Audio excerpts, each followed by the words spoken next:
So we're back to normal this week with grammar. So our projectables and our worksheets do match the test. So you'll be able to have your grammar test on Friday as normal. So let's look at what we're working on today. So it says use of verbs be and have. So be and have are very common verbs in English. They are helper verbs and they are irregular, meaning that they don't just end with a D in the past tense. So let's look at what our little box says. The verbs be and have are irregular verbs. They change forms when the subject changes. The subject and verb in a sentence must agree in number and tense. So we've talked about this numerous times in the past when we've been talking about verbs. When we're saying that verbs need to match in number and tense, that means that my verb changes based on how many things or people I'm talking about and whether the thing happened in the present, the future, the past. So I need to be paying attention to how many people or things I'm talking about and when the activity happened. So for this activity, all we need to do is underline the correct word in the sentence. So let's look at 1 through 5 and 6 through 10. So for 1 through 5, we're going to be working with the form of be, and for 6 through 10, we're going to be working with the form of have. So let's look at number 1. The mountains blank my favorite place to travel. So as I've mentioned numerous times in the past, the best thing to do is to read these sentences out loud to determine what sounds best to your head. The mountains be my favorite place to travel, or the mountains are my favorite place to travel. Well, we're talking about something that is currently happening, so the mountains are my favorite place to travel.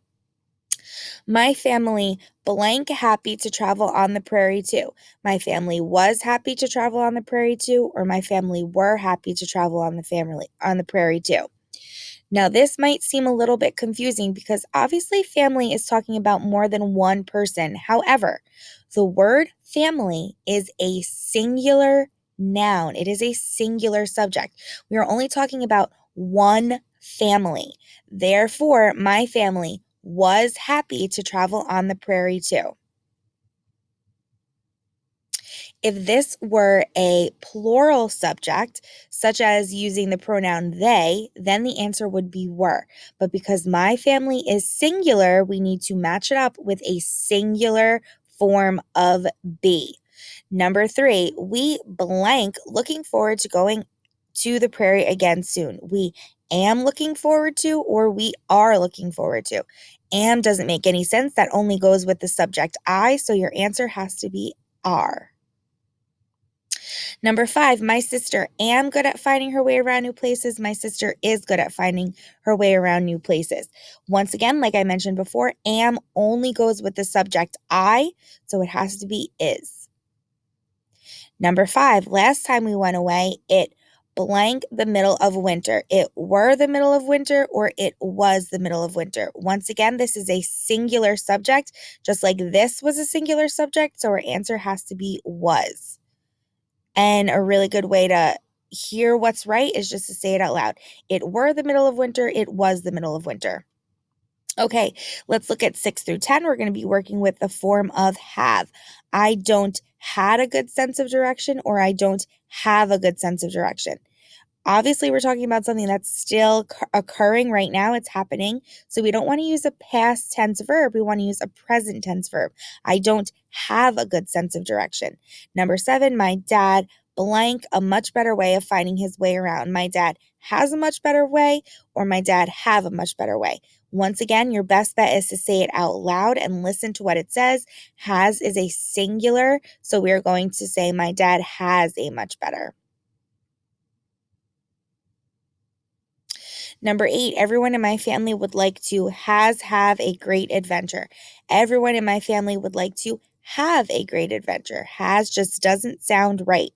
Number 9, I will has a cave adventure this summer. I will have a cave adventure this summer. I will has a cave adventure this summer. Have sounds correct to our ears, so we're going to circle that. Number 10, my parents has a rainforest adventure last year, or my parents had a rainforest adventure last year.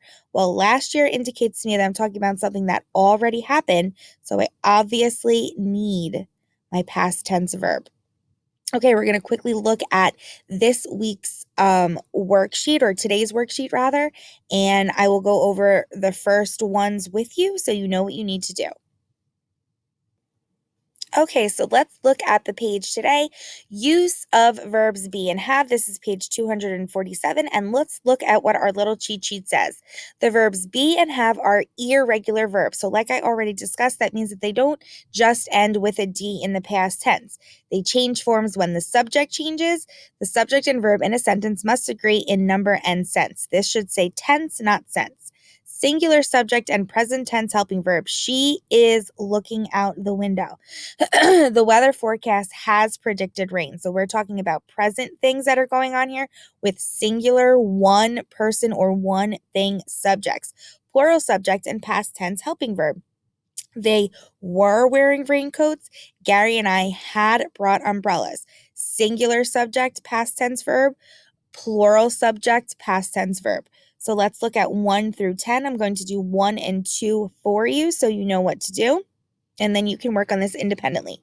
Once again, my best advice to you is to read the sentence out loud before making a determination. So we are underlining the correct helping verb in parentheses for each sentence.